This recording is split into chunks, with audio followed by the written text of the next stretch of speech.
tener bastante claro qué es lo que de qué se trata la estenosis mitral, que es un tema no muy complejo, no muy complicado, pero bueno, vamos a hablar un poquito sobre la estenosis mitral. Bueno, la estenosis mitral es una patología que ocurre, como bien dice su nombre, sobre la válvula mitral, ¿no? La válvula mitral es una estructura que conecta la aurícula izquierda con el ventrículo izquierdo. Esta es una imagen anatómica en la cual, ¿no?, hacemos un corte, retiramos, estamos mirando de arriba hacia abajo, ¿no?, el corazón, retiramos la aurícula izquierda, la aurícula derecha y también los grandes vasos, y se expone frente a nosotros este espacio, ¿no?, anatómico, en la cual nos permite ver cómo está la válvula mitral. La válvula mitral es una estructura tendinosa, ¿correcto?, que está compuesta por este tejido de colágeno y que tiene dos componentes. La válvula mitral tiene dos valvas o dos velos, un velo anterior y un velo posterior.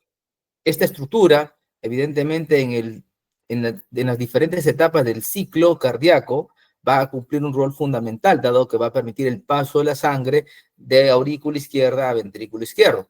Estos cambios de cierre y apertura de la válvula va a depender de muchas variables. Una de ellas es la sobrecarga de presión que puede existir en una u otra cámara, aurícula izquierda, ventrículo izquierdo, y bueno, pues, ¿no?, eso es lo que se está estableciendo. Bueno, ¿qué es la estenosis mitral? Es una afección por la cual va a haber una reducción en el área de apertura de la válvula mitral. ¿Cuál es normalmente el área de apertura de la válvula mitral? Entre 4 a 6 centímetros cuadrados. Esta reducción en el área de apertura de la válvula mitral va a dificultar el flujo sanguíneo entre aurícula izquierda y el ventrículo izquierdo. Acá lo podemos ver. Miren ustedes, la apertura normalmente es de 2 a 4 centímetros y una estenosis mitral va a generar justamente una reducción en la apertura, un estrechamiento en la apertura de la válvula mitral. Como bien comentamos la clase pasada, la principal causa de la estenosis mitral es la fiebre reumática, es la principal causa a nivel global, ¿no? Y esto justamente es producida, ¿por qué? Porque la persona a edad más temprana puede haber tenido pues un problema faringio, en la cual pues un determinado tipo de bacteria, un estreptococo, pues ha generado pues luego una reacción inflamatoria que afecta pues a las valvas, a los velos, a las cuerdas tendíneas que se adhieren pues a esta estructura que es la válvula mitral, ¿ok? Esta etiología reumática de la estenosis mitral, en un 25% está aislada. Solamente el paciente tiene únicamente una reducción en la apertura de la válvula mitral. ¿Correcto? En un 40%, esta estenosis mitral puede estar asociada no solamente a una falla en el cierre, sino también en la apertura de la válvula, generando pues una combinación de ambas alteraciones, tanto una estenosis como una insuficiencia mitral, en un 40% de los casos, que es lo más frecuente, ¿no? Que afecte no solamente la fiebre reumática en la apertura de la válvula, sino también dificulte el cierre, llevando a una insuficiencia mitral. Muchas veces esta fiebre reumática va a afectar no únicamente a la válvula mitral, sino también a la válvula aórtica, causando pues una estenosis o una insuficiencia aórtica en un 85% de los casos. ¿Ok? También puede afectar a otras válvulas como la válvula tricúspide. Y cuando la fiebre reumática va a producir alteraciones en la válvula mitral, pues va a generar ciertos cambios, como por ejemplo, miren ustedes, acá tenemos un eje corto en el cual se ve la apertura de la válvula mitral reducida y es en el borde, en los bordes libres de la válvula mitral, donde se va a ver un engrosamiento o una dificultad en la apertura de esta válvula. También se va a ver pues una fusión en las comisuras y el acortamiento y una fusión en las cuerdas tendíneas, justamente, que van a estar fusionadas y acortadas. Esto obviamente va a generar una alteración en la apertura, ¿no? Como ustedes pueden ver, y también pues incluso en el cierre de la misma válvula, generando pues combinaciones de patologías en la válvula mitral. Existen otras causas de estenosis mitral, como la estenosis mitral degenerativa calcificada, en donde el componente principal es la acumulación, el depósito de calcio, que no necesariamente se va a dar en los bordes de los velos de la válvula, sino puede darse en el cuerpo, incluso hacia el anillo mitral. También pueden haber estenosis mitral congénitas que son menos frecuentes, ¿ok? Para entender un poco qué es lo que ocurre cuando hay hay una reducción en la apertura de la válvula mitral, es importante entender los cambios que ocurren en las presiones tanto del ventrículo izquierdo como de la aurícula izquierda, ¿correcto? Pero antes de hablar un poquito de la estenosis mitral, hablemos qué es lo que ocurre normalmente, repasemos. Vamos a repasar solamente y vamos a comparar los cambios que ocurren en negro en la válvula, en el ventrículo izquierdo, ¿correcto? Y en naranja en la válvula mitral, ¿correcto? O en la aurícula izquierda con una válvula mitral que no está alterada, ¿ok? Y como ustedes saben, acá pueden ver abajo el segundo ruido ¿qué nos está anunciando? ¿Mm? El segundo ruido nos está anunciando pues el cierre justamente de las válvulas sigmoideas, de las válvulas aórtica o pulmonar. El cierre de estas válvulas va a generar el segundo ruido, ¿ok? Y esto va a generar luego, pues, que el ventrículo izquierdo, ¿no? Después de haber eliminado toda la sangre, ¿no? A la aorta o a la pulmonar, el ventrículo derecho, pues empiece internamente, pues, a reducir su presión interna del ventrículo izquierdo. Va a ir bajando de manera significativa a tal punto que, ¿correcto?, va a ser menor en algún momento que la presión de la aurícula izquierda en una válvula mitral normal. Cuando eso ocurre, cuando la presión del ventrículo izquierdo llega a ser menor a la presión que existe en la aurícula izquierda, por un fenómeno netamente físico, ¿qué es lo que va a pasar? La válvula mitral se va a aperturar. Al aperturarse la válvula mitral, pues evidentemente empieza a ingresar sangre, ¿correcto? Un flujo de aurícula a ventrículo izquierdo. Y en la fase final de la diástole, la contracción de la aurícula completa el llenado del ventrículo izquierdo, ¿correcto? Y luego ocurre pues el cierre de la válvula aurículo-ventricular, en este caso la válvula mitral, que nos va a generar pues el primer ruido. Esto pasa normalmente cuando no hay ningún tipo de patología en la válvula mitral. Pero si la válvula mitral tiene una reducción en su apertura, o sea, hay una estenosis en la válvula mitral, ¿qué es lo que va a pasar con la presión de la aurícula izquierda? Esta va a estar incrementada, evidentemente, al haber un incremento en la presión, al haber una dificultad en el paso de la sangre de la aurícula al ventrículo izquierdo, pues va a haber un incremento en las presiones de la aurícula izquierda. Por lo tanto, al estar la aurícula izquierda con presiones incrementadas, la caída del ventrículo, de las presiones del ventrículo izquierdo, no van a tener que bajar demasiado, ¿correcto? Para permitir, ¿correcto?, la apertura de la válvula mitral. En una válvula mitral que si tiene algún problema, como una estenosis por enfermedad reumática o por alguna calcificación, pues la anatomía de esta estructura, al estar afectada, va a tener que generar un sonido conocido como chasquido de apertura. Este chasquido de apertura, ¿correcto?, va a generar, evidentemente es más precoz cuando la estenosis mitral es grave en comparación a una estenosis mitral leve, y este chasquido de apertura pues va a permitir el flujo de sangre que pase de la aurícula al ventrículo izquierdo. Esta sangre va a pasar a través de una válvula con una apertura restringida, lo que va a generar una turbulencia del paso de la sangre de la aurícula al ventrículo izquierdo, generando pues un soplo de tipo diastólico turbulento, ¿correcto? Y que al final incluso va a generar un retumbo, ¿no? Producto de la contracción auricular, ¿no? Que es parte de la fase de llenado del ventrículo izquierdo. Si tenemos una estenosis mitral severa, como vemos acá en rojo, las presiones se incrementan y se mantienen extremadamente altas durante toda la diástole, lo que va a generar que haya un soplo casi permanente en toda la diástole, evidentemente exacerbado tanto en la protodiástole como en la telediástole, ¿no? Por el retumbo. Entonces, esto es lo que vamos a evidenciar justamente en la estenosis mitral. Y la fisiopatología de la estenosis mitral. ¿Qué es lo que tenemos en la estenosis mitral? Fundamentalmente, una apertura de la válvula mitral reducida, lo que lleva a un aumento en las presiones de la aurícula izquierda.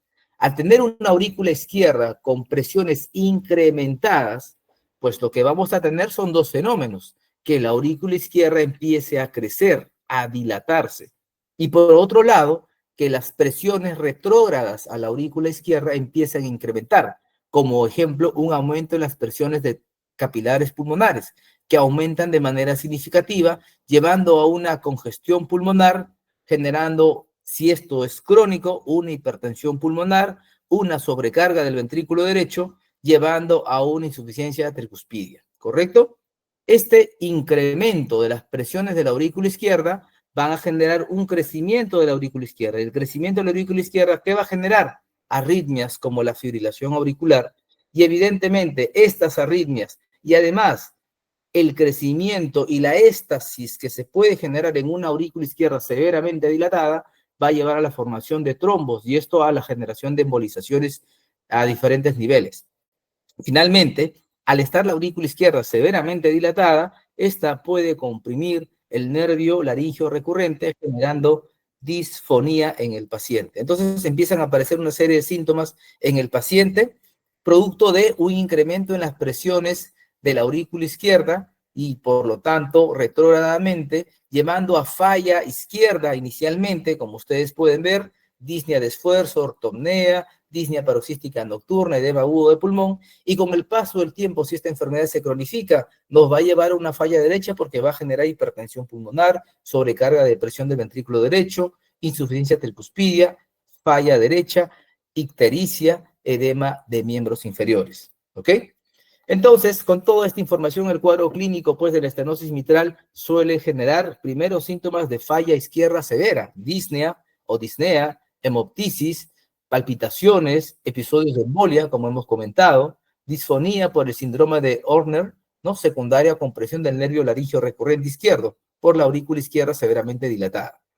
Muy bien, al examen físico, nosotros vamos a notar en estos pacientes con estenosis mitral severa una fascia mitral, un fondo ictérico, terroso, ¿no? Con eritema malar, ¿correcto? Y una fascia, pues, y ligera cianosis labial. Adicionalmente, vamos a ver en estos pacientes que ya son crónicos, una falla izquierda asociada a una falla derecha con signos de ingurgitación yugular claramente marcadas. También en estas fases crónicas vamos a ver una elevación del ventrículo derecho en la región paraesternal izquierda. Un ventrículo derecho muy dilatado justamente puede desplazar el ventrículo izquierdo y podemos ver también pues cambios justamente en ¿cómo se llama? En la palpación justamente del ruido, del segundo ruido pulmonar, ¿no? En este grupo de pacientes secundario a una hipertensión pulmonar en una fase crónica, ¿no? Entonces, recuerden ustedes, la estenosis mitral tiene varias etapas. La primera etapa afecta el lado izquierdo, clínica prácticamente única de falla izquierda, pero si esta enfermedad avanza, va a afectar retrógradamente el lado derecho, generando hipertensión pulmonar, falla derecha, etc. Muy bien. Luego viene pues el examen físico que ya hemos comentado, las facies, la evidencia de clínica de falla izquierda, falla derecha, ¿correcto? Y a la auscultación. Este grupo de pacientes pues tiene un primer ruido incrementado. La acentuación del primer ruido ocurre cuando las valvas justamente de la válvula mitral son flexibles, justamente están alteradas estos velos y el cierre va a generar pues este primer ruido que está incrementado. El chasquido de apertura clásico de estenosis mitral, que justamente se va a dar pues con la apertura de la válvula, ¿no? El primer ruido se ve incrementado justamente cuando las válvulas se cierran. Cuando las válvulas se cierran y están deformadas, este cierre va a generar pues un primer ruido incrementado. En cambio, el chasquido de apertura es cuando las válvulas se abren y obviamente justamente la tensión brusca que tienen estas válvulas va a generar pues que las cúspides generen este tipo de alteración. Y lo otro característico es el soplo diastólico, que como hemos comentado es de tono grave, retumbante y se escucha mejor en la punta. Estos pacientes con estenosis mitral, uno los tiene que ocultar en decúbito lateral izquierdo y a nivel del ápex, en el foco mitral, tiene que hacer la auscultación, ¿ok? La intensidad del soplo diastólico no se relaciona con la gravedad de la enfermedad, pero sí la duración del soplo. Ustedes han visto que a más severa sea la estenosis mitral, más va a durar o más va a abarcar justamente la duración de la diástole, ¿no? Y este es el clásico justamente sonido, ¿no? O qué es lo que uno clásicamente va a ocultar en este grupo de pacientes. ¿Me confirman si logran escuchar el sonido? ¿Ok? Entre el primer ruido y el segundo ruido tenemos la sístole. En la sístole no vamos a tener ningún tipo de soplos. En la sístole vamos a tener justamente el sonido, ¿no? El sonido que ustedes escuchan. En la sístole no vamos a tener ningún tipo de soplos. En la sístole vamos a tener justamente el sonido, ¿no? El sonido que ustedes escuchan. En la sístole no vamos a tener ningún tipo de soplos. En la estenosis mitral vamos a tener soplos en la diástole, y justamente entre el segundo y el primer ruido es la diástole. Pero evidentemente el soplo no va a ser en toda la diástole, va a ser una vez que la válvula mitral se aperture, o sea, tiene que haber un chasquido de apertura. Después del segundo ruido aparece el chasquido de apertura y allí empieza el soplo, ¿no? Diastólico, retumbante de la estenosis mitral, que si es severa, va a abarcar toda esta etapa, desde el chasquido de apertura hasta el primer ruido, ¿correcto? Siendo intenso en la primera parte y al final justamente de este periodo por la contracción auricular en caso no haya fibrilación auricular. Cuando la estenosis mitral es leve, puede haber un soplo inicial, incluso en la mitad de la diástole desaparece y al final aparece un retumbo por la contracción auricular. ¿Ok? Entonces, el electrocardiograma en estos pacientes va a tener los hallazgos que uno espera, va a depender mucho de la etapa en la cual se encuentra la estenosis mitral. Si la estenosis mitral está en una etapa inicial donde solamente hay falla izquierda, evidentemente los signos predominantes van a ser de un crecimiento de la aurícula izquierda o incluso arritmias como fibrilación auricular. Si este paciente se encuentra ya en una etapa, en una fase más crónica, como les comenté, además de la falla izquierda, vamos a tener una falla derecha, ¿correcto? La falla izquierda, pues básicamente es desde la aurícula izquierda para atrás. La fracción de eyección se mantiene conservada en estos pacientes de estenosis mitral. El problema es de que hay una sobrecarga de presión a nivel pulmonar que genera congestión pulmonar, pero también puede generar signos de crecimiento del ventrículo izquierdo, desviación del eje a la derecha y crecimiento de aurícula izquierda. Entonces, si ustedes tienen un paciente que electrocardiográficamente, como vemos en este caso, tiene signos de crecimiento de aurícula izquierda, acá este es V1, miren ustedes la P predominantemente negativa, ¿correcto? Tenemos un eje desviado a la derecha, ¿correcto? Y una R importante en B1 más de lo habitual, uno debe pensar pues de que el paciente puede tener una estenosis mitral. Y esta es una radiografía de tórax, en la cual podemos ver clásicamente cómo la estenosis mitral tiene este patrón. Un patrón de congestión pulmonar bilateral con derrame. Miren ustedes, los ángulos costofrénicos están borrados. Vemos un corazón, una silueta cardíaca que no tiene crecimiento del ventrículo izquierdo, sino más bien la punta está como que horizontalizada. Y lo que llama la atención es esto, la arteria pulmonar está como dilatada. Entonces, esto puede ser producto de ¿qué? De que hay una dilatación de la arteria pulmonar, no hay crecimiento del ventrículo izquierdo, acá básicamente hay un crecimiento de aurícula izquierda, como vemos aquí, hay un ventrículo derecho que está predominando sobre el izquierdo y hay un crecimiento o una dilatación de la arteria pulmonar. Más congestión pulmonar son datos clásicos de una estenosis mitral. Y el ecocardiograma, pues, se convierte en una herramienta fundamental para poder diferenciar o llevar al diagnóstico. Y miren ustedes, estas son varias vistas. Este es un eje largo paraesternal y vemos cómo la apertura de la válvula mitral que está aquí se encuentra restringida. La válvula no se abre totalmente, está como que una especie de un paracaídas que no se abre totalmente y no permite que el flujo pase libremente de la aurícula izquierda al ventrículo izquierdo. Acá vemos cómo el flujo, cuando colocamos el Doppler, es muy turbulento cuando la sangre pasa de la aurícula izquierda al ventrículo izquierdo en una vista de 4 cámaras, como ustedes pueden verlo aquí claramente, ¿no? Aurícula izquierda, ventrículo izquierdo, una estenosis mitral importante porque no hay una buena apertura. Aquí lo ven con más detalles, miren ustedes, miren esta apertura o esta forma como la válvula mitral intenta abrirse. No se abre prácticamente, o si se abre es un micro agujero que podemos ver claramente acá.